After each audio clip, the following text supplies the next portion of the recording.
This is Eyes on the Asphalt, a surrealist fiction and autofiction podcast centered around the feeling of traveling alone, and is written and produced by me, Smith-Sweetser. You can find Eyes on the Asphalt on Twitter and Instagram at EyesOTAsphalt, as well as support it on Patreon. Like most things, the order in which you listen to this podcast doesn't matter, and in this episode we will explore the interplay between the road and the animals that reside alongside it.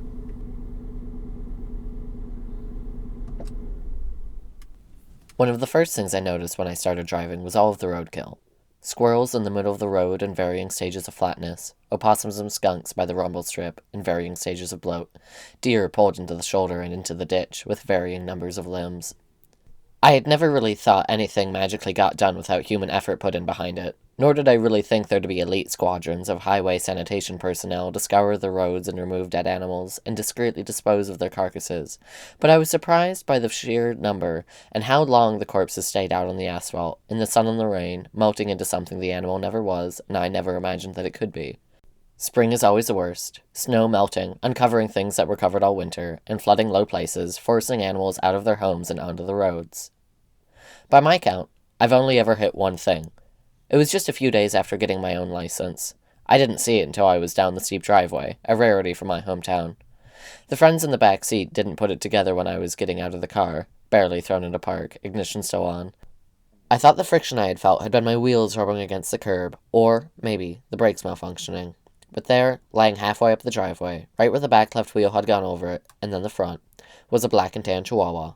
There was a sudden, additional wash of horror, because it was the same colors as my art teacher's dog, but then there was relief because the colors were inverted. A stranger's dog, then. Better. Worse.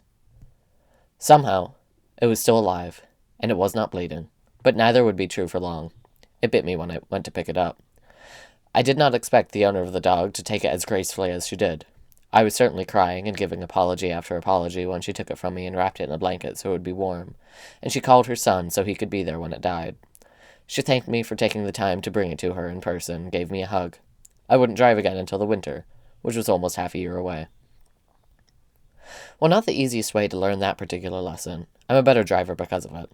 Now that I live in a place with a noticeable lack of steep and narrow driveways, the only real concern I have are the patrons of the golf course.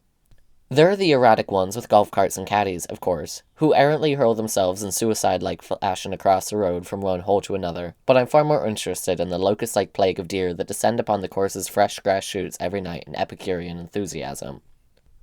I don't know if deer herds have the same kind of territories as wolves or property owners, but, if they do, I'm convinced that one of them is throwing crazy benders every night of the week, because no matter how close or how far from dusk or dawn, or how much it is raining or how clear the sky may be, there are dozens loitering on the green. They're rarely by the road, content in their cliques with a few lone bucks. Their eyes light up in the headlights, like green fallen stars, anxiously staring at the passing cars while not giving any of us the time of day to stop eating the immaculate vegetation. I'm glad they're there. They keep me at the speed limit, letting me stay in the trees for a while longer, and appreciate the edge of shadows and illumination playing out in the branches of the trees and blades of grass. Statistically and warily speaking, I know that hitting one is unlikely, but I wonder about the split second after impact, the steel crumpling around the deer's body crumpling around a moment of inertia too large to safely bear its weight. I wonder about the autopsies that have allowed us to learn that babies have more bones than adults do, and I hope it was only as innocent as an exhumation. I wonder how many bones a deer has, in the suspended second it has between being a deer and becoming a piece of roadkill. I wonder what the other deer think of it, of the sudden appearance and disposal of the bodies of their brethren. I wonder if it carries the same sudden weight for them as heart attacks do for us, or if it's more of an inevitability of growing old as ribbons of asphalt and concrete lace across their world.